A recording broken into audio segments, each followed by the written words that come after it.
모든 행운이 당신에게 다가오고 있습니다. 당신이 원하는 모든 것은 이루어질 것입니다. 당신을 응원합니다. 이 영상이 마음에 드신다면 꼭 구독 부탁드립니다. 여러분의 구독은 저에게 큰 힘이 됩니다. 감사합니다. 사랑합니다. 경봉스님 법문 중에서 바르게 살아야 복을 받는다. 인간은 바르게 살아야 한다. 바르지 않으면 행복이 깃들지도 않고 행복할 수도 없다. 아무리 힘들고 어려운 처지라도 탐진치 삼독을 쫓아서 그릇된 길로 빠져들거나 나쁜 짓을 하면 안 된다. 아주 견디기 힘든 역경 속에 있을지라도 바르게 생각하고 바르게 살려고 노력할 때 불행이 물러나고 행복이 깃들게 된다. 조선의 선비인 정원용 1783-1873은 양반 가문에 태어나 어릴 때 결혼을 했으나 부모님이 일찍 돌아가셨다. 원용은 과거를 보기 위해 열심히 글만 읽었다. 농사도 짓지 않고 공부만 하다 보니 물려받은 재산과 전답 등 돈이 될 만한 물건들을 모두 팔아서 생활을 이어나갔다. 20살 때 끼니를 이을 수 없을 정도로 궁핍해졌다. 하루는 글을 읽다가 배가 고파서 아내에게 먹을 것이 없는지 물어보려고 안방 문을 열고 들어가자 아내가 무엇을 먹다가 치마 속으로 황급히 감추는 것을 보았다. 아내의 모습을 보고 원용이는 아무리 배가 고파도 나누어 먹어야지 혼자 먹다가 감추다니 이럴 수가 있나 하고 속이 뒤틀려 그냥 나오다가 다시 안방으로 들어가 아내에게 여보, 도대체 무엇을 먹었길래 치마 속으로 감추었소? 어찌 당신 혼자서 먹을 수 있단 말이오?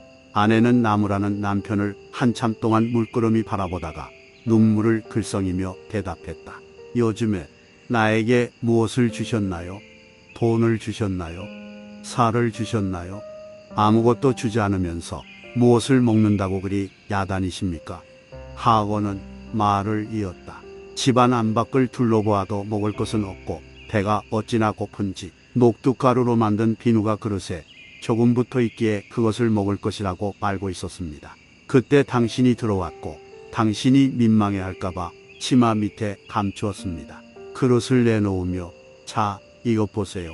먹을 것이 있는지.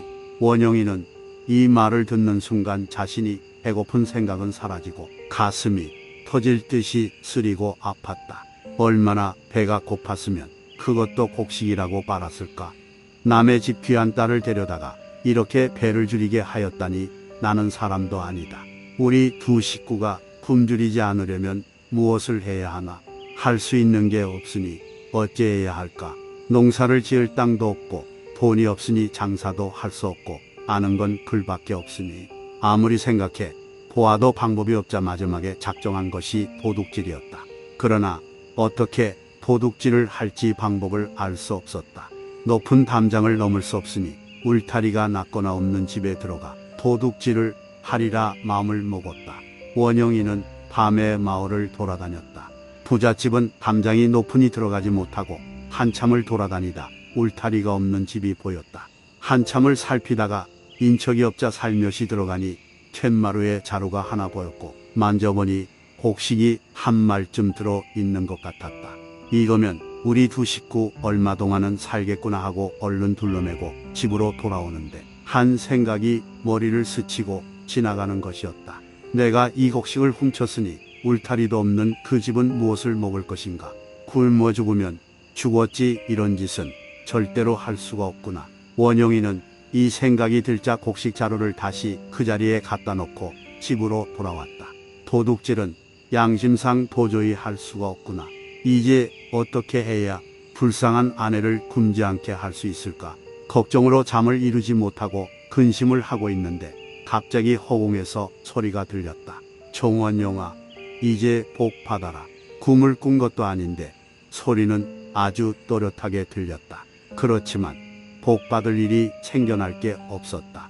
날이 밝자 동네 사람들이 모여 의논을 시작한 것이었다. 원영이 내외를 저대로 놔두면 틀림없이 굶어 죽을 것이니 우리들이 힘을 모아서 조금씩 도와줍시다. 하고는 양식도 갖다 주고 옷도 갖다 주어서 굶는 것을 면하게 되었다. 그리고 그 해에 과거에 급제하여 20세에 벼슬길에 올랐다. 늘 바른 생각으로 검소하게 살았고 청렴결백하게 관직 생활을 하여 벼슬이 높아져 56세에 영의정이 되었다. 그 후로 20여 년 동안 관직에 있다가 91세에 세상을 떠났는데 아들과 손자들도 정승과 판서를 지내는 등 집안의 경사가 끊이지 않았다. 내 처지가 공공해지면 나락한 말 정도인데 미안하지만 나중에 잘되면 갚지 않은 것이 사람의 마음이다. 그러나 정원용은 내가 어렵다고 남을 힘들게 하면 안 된다.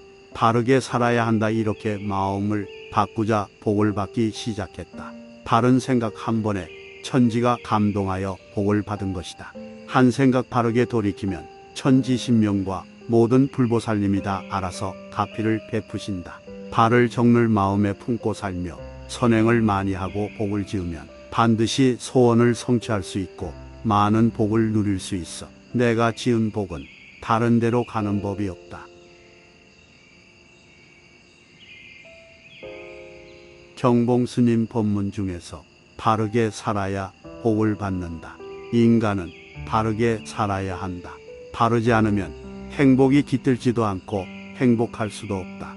아무리 힘들고 어려운 처지라도 탐진치 삼독을 쫓아서 그릇된 길로 빠져들거나 나쁜 짓을 하면 안 된다. 아주 견디기 힘든 역경 속에 있을지라도 바르게 생각하고 바르게 살려고 노력할 때 불행이 물러나고 행복이 깃들게 된다. 조선의 선비인 정원용 1783-1873은 양반 가문에 태어나 어릴 때 결혼을 했으나 부모님이 일찍 돌아가셨다. 원용은 과거를 보기 위해 열심히 글만 읽었다. 농사도 짓지 않고 공부만 하다 보니 물려받은 재산과 전답 등 돈이 될 만한 물건들을 모두 팔아서 생활을 이어나갔다. 20살 때 끼니를 이을 수 없을 정도로 궁핍해졌다. 하루는 글을 읽다가 배가 고파서 아내에게 먹을 것이 없는지 물어보려고 안방 문을 열고 들어가자 아내가 무엇을 먹다가 치마 속으로 황급히 감추는 것을 보았다. 아내의 모습을 보고 원용이는 아무리 배가 고파도 나누어 먹어야지 혼자 먹다가 감추다니 이럴 수가 있나 하고 속이 뒤틀려 그냥 나오다가 다시 안방으로 들어가 아내에게 여보, 도대체 무엇을 먹었길래 치마 속으로 감추었소? 어찌 당신 혼자서 먹을 수 있단 말이오? 아내는 나무라는 남편을 한참 동안 물끄러미 바라보다가 눈물을 글썽이며 대답했다. 요즘에 나에게 무엇을 주셨나요? 돈을 주셨나요? 살을 주셨나요? 아무것도 주지 않으면서 무엇을 먹는다고 그리 야단이십니까? 하고는 말을 이었다. 집안 안팎을 둘러보아도 먹을 것은 없고 배가 어찌나 고픈지 녹두가루로 만든 비누가 그릇에 조금 붙어 있기에 그것을 먹을 것이라고 알고 있었습니다. 그때 당신이 들어왔고 당신이 민망해 할까봐 치마 밑에 감추었습니다. 그릇을 내놓으며 자, 이것 보세요. 먹을 것이 있는지.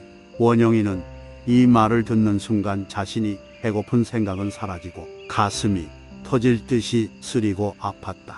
얼마나 배가 고팠으면 그것도 곡식이라고 빨았을까. 남의 집 귀한 딸을 데려다가 이렇게 배를 줄이게 하였다니 나는 사람도 아니다. 우리 두 식구가 굶주리지 않으려면 무엇을 해야 하나. 할 수 있는 게 없으니 어찌해야 할까. 농사를 지을 땅도 없고 돈이 없으니 장사도 할 수 없고 아는 건 글밖에 없으니 아무리 생각해 보아도 방법이 없자 마지막에 작정한 것이 도둑질이었다. 그러나 어떻게 도둑질을 할지 방법을 알 수 없었다. 높은 담장을 넘을 수 없으니 울타리가 낮거나 없는 집에 들어가 도둑질을 하리라 마음을 먹었다. 원영이는 밤에 마을을 돌아다녔다. 부잣집은 담장이 높으니 들어가지 못하고 한참을 돌아다니다 울타리가 없는 집이 보였다. 한참을 살피다가 인척이 없자 살며시 들어가니 툇마루에 자루가 하나 보였고 만져보니 곡식이 한 말쯤 들어 있는 것 같았다.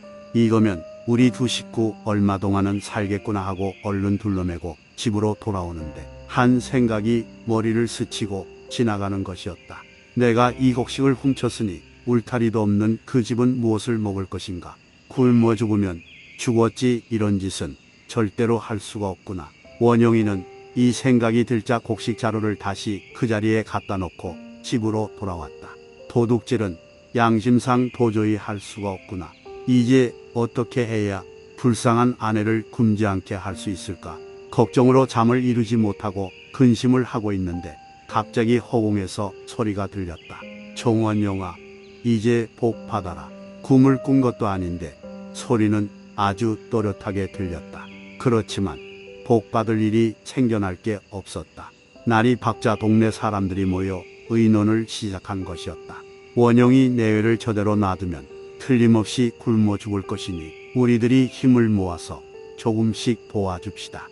하고는 양식도 갖다 주고 옷도 갖다 주어서 굶는 것을 면하게 되었다. 그리고 그 해에 과거에 급제하여 20세의 벼슬길에 올랐다. 늘 바른 생각으로 검소하게 살았고 청렴결백하게 관직 생활을 하여 벼슬이 높아져 56세에 영의정이 되었다. 그 후로 20여 년 동안 관직에 있다가 91세에 세상을 떠났는데 아들과 손자들도 정승과 판서를 지내는 등 집안의 경사가 끊이지 않았다. 내 처지가 공공해지면 나락 한 말 정도인데 미안하지만 나중에 잘 되면 갚지 않은 것이 사람의 마음이다.